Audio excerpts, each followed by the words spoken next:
اچھا جی قبر میں چلے گئے، کتنے سوال ہوتے ہیں قبر میں؟ بولے کتنے سوال ہوں گے؟ اللہ آپ کو خوش رکھے، 3 سوال ہوں گے۔ پہلا کیا ہے؟ تیرا رب کون ہے؟ میں مثال دینے لگا ہوں، کسی نے انکار کر دیا، کہنے لگا ہا ہیتا لا ادری، میں نہیں جانتا۔ تو اللہ کو نہیں مانتا تو چاہیے نا رب جہنم میں ڈال دے، پر اللہ نے دوزخ میں نہیں ڈالا، نہیں ڈالا۔ ابھی دوسرا سوال پوچھو، ماں دینوں کا، تیرا دین کیا ہے؟ ہا ہیتا لا ادری، کافر ہے، منافق ہے، فاسق ہے، کہتا ہائے افسوس میں نہیں جانتا۔ چاہیے تھا نا دین نہیں جانتا دوزخ میں ڈالا جائے، لیکن اللہ ابھی دوزخ میں، ابھی جہنم کا گڑھا نہیں بنی۔ فرمایا تیسرا سوال پوچھو، حضور کا چہرہ دکھایا، ما کنتا تقول فی حق ھذا الرجل، ان کے بارے میں کیا کہتا تھا؟ اس نے کہا میں نہیں جانتا۔ اللہ نے فرمایا تو میرے نبی کو نہیں جانتا، پکڑو اس کو جہنم میں داخل کر دو۔ نہ اپنی ذات کے انکار پر دوزخ میں بھیجا، نہ دین کے انکار پر، کہا میرے مصطفیٰ کو نہیں مانتا، ڈالو اس کو جہنم کے اندر۔ تمام کتب حدیث، تمام بخاری سے لے کر طبرانی تک، تمام کتب حدیث میں اسی رنگ میں روایت ملے گی۔ قبر میں بندہ گیا، مومن ہے، مسلمان ہے، نمازی ہے، 10 حج کیے، 15 عمرے کیے، زکاتیں، صدقات، خیرات، عبادات، نفل، نماز، داڑھی، حج، عمرہ، بڑا کچھ۔ ہاں بھائی من ربو کا، اس نے کہا ربی اللہ، اللہ میرا۔ اس کو جنت کوئی نہیں ملی، ابھی جنت کی کھڑکی۔ دوسرا سوال پوچھو، ماں دینوں کا، تیرا دین کیا ہے؟ دینی الاسلام، میں اسلام کو مانتا ہوں، جنت مل گئی۔ بھائی پورے کے پورے دین کو مان رہا ہے، نماز کو مان رہا ہے، حج کو مان رہا ہے، زکات کو مان رہا ہے، عبادات کو مان رہا ہے، ہر چیز کو مان رہا ہے، لیکن جنت ملی۔ فرمایا تیسرا سوال پوچھو، حضور کا جلوہ والضحیٰ دکھایا۔ کچھ لوگ غلط ترجمہ کرتے ہیں، یہاں بھی کہتے ہیں پوچھا جائے گا یہ کون ہے، یہ لفظ نہیں ہے، ما کنت تقول فی حق ھذا الرجل۔ اللہ فرمائے گا یہ بتا دنیا میں میرے نبی کو کیا کہا کرتا تھا، ان کے بارے میں تو دنیا میں کیا کہا کرتا تھا۔ تو جو کہا کرتا تھا وہ کہہ کے اسی وقت پکار اٹھے گا کہ میں کہا کرتا تھا یا نبی پکارا کر، میں یہ کہا کرتا تھا یا نبی، میں یہ کہا کرتا تھا کہ دشمن احمد پہ شدت کیجئے، ملحدوں سے کیا مروت کیجئے، اور شرک ٹھہرے جس میں تعظیم حبیب، اس برے مذہب پہ لعنت کیجئے، اور مثل فارس زلزلے ہوں نجد میں ذکر آیاد ولادت کیجئے، اور غیظ میں جل جائے بے دینوں کے دل، یا رسول اللہ کی کثرت کیجئے، یا رسول اللہ کی کثرت۔ میں یہ کہا کرتا تھا۔ اچھا اس نے اللہ کو مانا، دین کو مانا، جنت نہیں ملی۔ جب کہنے لگا نا ہوا محمد الرسول اللہ صلی اللہ علیہ وسلم، جب حضور کو پہچانا، حضور کو، نبی پاک کو پہچانا، تو فرمایا نہیں میرے یار کو جانتا ہے، اب کھول دو جنت کا دروازہ۔ تو بھائی مغز قرآن، روح ایمان، جان دین، ہست حب رحمت للعالم، حضور کی محبت اصل ہے دین کی۔ قرآن مجید سورہ توبہ آیت نمبر 24، کوئی تفسیر نہ آپ پڑھیں، صرف اس آیت کا ترجمہ پڑھیں، خالی ترجمہ، اور ایک ایک بات کو اللہ تبارک و تعالی نے بالتفصیل بیان کیا۔ فرمایا کل ان کان آباؤکم، اے محبوب آپ ان سے فرما دے اگر تمہارے باپ، وابناؤکم تمہارے بیٹے، واخوانکم اور تمہارے بھائی، وازواجکم تمہاری عورتیں، وعشیرتکم تمہارا کنبہ، تمہارا خاندان، واموال اقترفتموہا اور تمہارے کمائی کے مال، ذرا گنتے جائیے چیزوں۔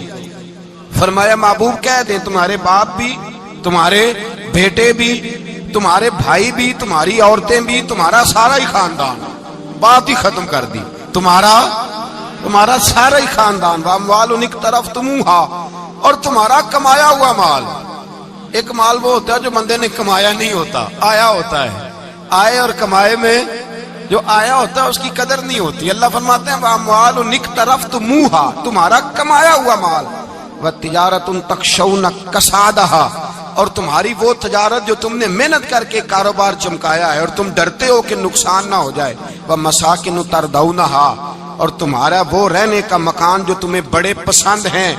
یہ ساری چیزیں گنوا کے کہا احب الیکم من اللہ ورسولہ، اگر یہ چیزیں تمہیں خدا سے زیادہ پیاری ہوں اور خدا کے رسول سے زیادہ پیاری ہوں، وجہاد فی سبیلہ، اور ان کے رستے میں جہاد سے زیادہ پیاری ہو، پھر کیا کرو؟ فتربصوا، انتظار کرو، حتی یاتی اللہ بامری، یہاں تک کہ اللہ تم پر اپنا عذاب لے آئے گا۔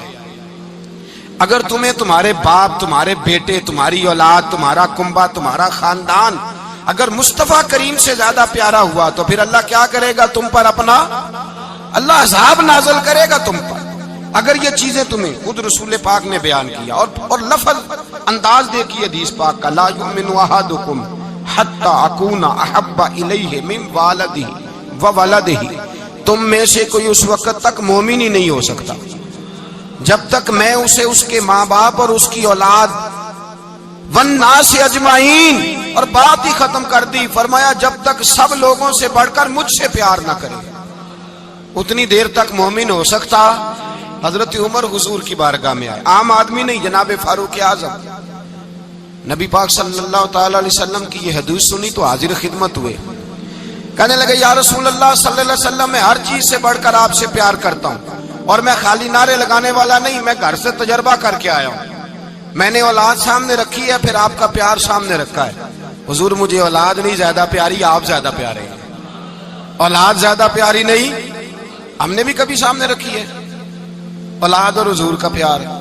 جی میں حدیث پاک بیان کر رہا تھا تو روک گیا ہوں اچانک ہی، رکھی ہے کبھی سامنے؟ جی اگر رکھی ہوتی نا تو بیٹے کو پہلے بٹھا کے اس کو کہتے بیٹے پہلے قرآن سیکھ، پہلے حضور کا فرمان سیکھ۔ بیٹا جیسے ہی بڑا ہوتا، کونپلیں داڑھی کی نکلتی، اگر حضور سے پیار ہوتا تو اماں اسے کہتی بیٹا داڑھی نہ مڈانا، یہ مصطفیٰ کا طریقہ ہے۔ اگر نبی پاک سے محبت ہوتی نا میرے بھائی، اگر کامل پیار ہوتا تو ابا جی نصیحت کرتے کہ بیٹا خبردار داڑھی چھوٹی بھی نہ کرانا، یہ رسول اللہ کی سنت ہے۔ لیکن ہم نے ابھی اس چیز کو سامنے، ابھی نعرہ ہی ہے، ابھی خالی میلاد میں ہی محبت کرتے ہیں، ابھی خالی معراج شریف والے دن ہی پیار کرتے ہیں، ابھی اس کے اصل رنگ تک نہیں آئے۔ سنیے اور غور کیجیے، حضرت عمر عرض کرنے لگے یا رسول اللہ صلی اللہ علیہ وسلم، میں نے اولاد سامنے بٹھائی ہے، پھر آپ کا چہرہ سامنے لایا ہوں، حضور مجھے اولاد نہیں پیاری، آپ ہی زیادہ پیارے ہیں۔ پھر عرض کی حضور میں نے کل کمائی، کل جمع پونجی لا کے اپنے سامنے رکھی ہے، مجھے مال پیارا نہیں، آپ زیادہ پیارے ہیں۔ یا رسول اللہ صلی اللہ علیہ وسلم، میں نے ماں باپ کے چہرے سامنے رکھے ہیں، بہن بھائیوں کو رکھا ہے، رشتہ داروں کو رکھا ہے، دوستوں یاروں کو رکھا ہے، مجھے وہ نہیں پیارے، آپ پیارے۔ اور حضور پھر میں نے اپنا علاقہ اور قبیلہ بھی سامنے رکھا ہے، حضور مجھے وطن سے پیار نہیں، آپ سے پیار ہے۔ اور محبوبہ حد ہو گئی، میں نے اپنی عزت بھی سامنے رکھی ہے، عزت بھی، لیکن محبوبہ مجھے عزت نہیں پیاری، آپ زیادہ پیارے ہیں۔ حق پسند لوگ تھے، سچی بات کرنے والے۔ حضرت عمر کہنے لگے یا رسول اللہ صلی اللہ علیہ وسلم، پھر میں نے اپنے نفس کو، اپنی جان کو، اپنی روح کو سامنے رکھا ہے، مجھے لگتا ہے کہ جان مجھے زیادہ پیاری ہے، یہ نہیں کہا کہ زیادہ پیاری ہے، مجھے، سمجھ رہے ہیں بات کو، مجھے لگتا ہے کہ جان مجھے آپ سے۔ میرے رسول پاک نے دست مبارک اٹھایا اور جناب عمر کے سینے پہ مارا، فرمایا عمر جا، ابھی تو تیرا ایمان ہی مکمل نہیں ہوا، اگر تو اپنی جان سے بڑھ کر مجھ سے پیار نہیں کرتا تو تیرا ایمان مکمل ہے، تیرا ایمان مکمل ہے، تیرا ایمان مکمل۔ حضرت عمر کہتے حضور کا ہاتھ لگا تو میں نے اعلان کیا، میں نے کہا محبوبہ تیرے دست مبارک نے خیر کر دی ہے، حضور اب مجھے آپ جان سے بھی زیادہ پیارے ہو گئے، آپ اشارہ کریں میں جان قربان کرنے کو بھی تیار ہوں۔ آپ مجھے، اصل میں نا ٹی وی پہ بیٹھتا ہے ایک اینکر بیچارہ جو 3 لاکھ روپیہ تنخواہ لیتا ہے یا 6 لاکھ، اس نے حق حلال کرنی ہوتی ہے اپنی کمائی، ٹی وی پہ بیٹھا ہے بیچارہ، نہ اس کو دین کے حروف ابجد کا پتہ ہے، وہ ٹی وی پہ بیٹھا ہے، اب جس پارٹی سے پیسے لیتا ہے اس کا وہ نمک خاری کا حق ادا کرتا ہے۔ کہتے جی حضور نے اپنے دشمن کو معاف کیا ہے، مولوی سخت بات کرتے ہیں، حضور نے اپنے دشمن کو، آپ کسی پارٹی کے لیڈر کے خلاف دوسری پارٹی کا بیان کبھی سنیں، اس لیڈر سے پیار کرنے والے اتنی اتنی لمبی زبانیں کھول کے ٹی وی پہ آ جاتے ہیں، اور وہ لفظ جو میڈیا پر اور اسمبلی میں ویسے ہی قانون کا حصہ نہیں وہ بھی بول دیے جاتے ہیں۔ لوگ ان معاملات میں بھی حمایت کرتے ہیں اپنے لیڈروں کی جن میں حمایت بنتی ان میں بھی، اور ذات رسالت کی بات آتی ہے تو کہتے ہیں نہیں حضور نے معاف کیا ہے، مولوی جذباتی ہوتا ہے، یہ ایسے تو نہیں نہ ہوتا، تجھے اصل میں پتہ نہیں۔ تو پیار کرتا ہے ڈالر سے، تو پیار کرتا ہے شہرت سے، اور جو پیار کرتے ہیں نا مدینے کے ٹکڑوں سے، جو کھاتے ہیں نا رسول اللہ کے نام کا صدقہ، جو حضور کے نام کا۔ امیر ملت پیر جماعت علی شاہ صاحب محدث علی پوری رحمت اللہ علیہ فرماتے ہیں پاکستان بن رہا تھا تو اس وقت تو یہی بتایا گیا تھا نا کہ پاکستان کا مطلب کیا، پاکستان کا مطلب کیا، لا الہ الا اللہ، کہتے ہیں یہ بتایا گیا تھا۔ ہم پاکستان کے حق میں تقریریں کرتے تھے، اور ہندو پنڈت جو ہوتے تھے نا وہ اسلام کے خلاف معاذ اللہ اور پاکستان کے خلاف تقریریں کرتے تھے، جلسے ہوتے تھے۔ پیر جماعت علی شاہ صاحب کہتے ہیں ایک جگہ ہندوؤں کا جلسہ تھا تو ایک پنڈت تقریر کر رہا تھا۔ اب سارے ہندو تھے، مسلمان تھا ہی کوئی نہیں، سب ہندو بیٹھے تھے اور وہ سن رہے تھے۔ تو معاذ اللہ اس نے تقریر کرتے کرتے نا حضور کی ذات اقدس کے بارے میں کوئی جملہ کہہ دیا، کوئی نازیبہ بات کہہ دی، اور کوئی نہیں تھا، وہ ایک ملنگ تھا، وہ پیچھے بیٹھ کے، جو دوری ڈنڈا نہیں ہوتا جن کے ہاتھ میں، اور ڈنڈا بھی کئی رنگوں کا ہوتا ہے ان کا، وہ اس نے پکڑا ہوا تھا اور وہ پتہ نہیں کیا اس میں پیس رہا تھا۔ امیر ملت فرماتے ہیں اس کے کان میں سپیکر کی آواز گئی کہ حضور کے بارے میں بات کر دی۔ اس نے ڈنڈا پکڑا، ملنگ سا آدمی تھا، پیچھے سے نکلا، کسی نے روکا بھی نہیں، اسٹیج پہ چڑھا سیدھا اور 2-4 ڈنڈے زور زور سے پنڈت کے سر پہ دے مارے، پنڈت مر گیا، پرچہ ہو گیا، مقدمہ ہو گیا، جیل ہو گئی۔ امیر ملت کہتے ہیں میں جیل میں ملنے گیا، میں جیل میں، دیکھے بندہ ان پڑھ تھا، بات بڑی پڑی کر گیا۔ امیر ملت فرماتے ہیں بندہ سادہ تھا پر بات بڑی حسین کر گیا، بندہ بالکل بے عمل تھا پر بات ایمان کی کر گیا۔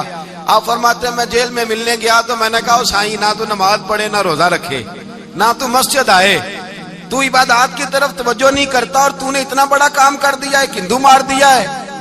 تو پیر صاحب کہتے ہیں میری طرف دیکھ کے نا پنجابی میں بولا، کہنے لگا پیر جی مینوں دے سیدھے لفظ بھی کوئی نہیں آندے، مینوں کی پتا جے سیدھے لفظ بھی کوئی، مینوں نہیں پتا میرا درجہ کی ہے۔ پیر صاحب میں نماز نہیں پڑھدا میری غلطی ہے، روزہ نہیں رکھدا ہے میری غلطی ہے، میں عبادت نہیں کردا میری غلطی ہے، پر پیر صاحب یہ تو نہیں نہ ہو سکتا کہ میرے سامنے کوئی میری اچھی تے سچی سرکار دی بے ادبی کر کے لنگ جائے۔ لفظ بڑے کمال کہہ گیا، کہنے لگا پیر صاحب میں گناہگار ہوں پر اپنے نبی کا غدار نہیں ہوں۔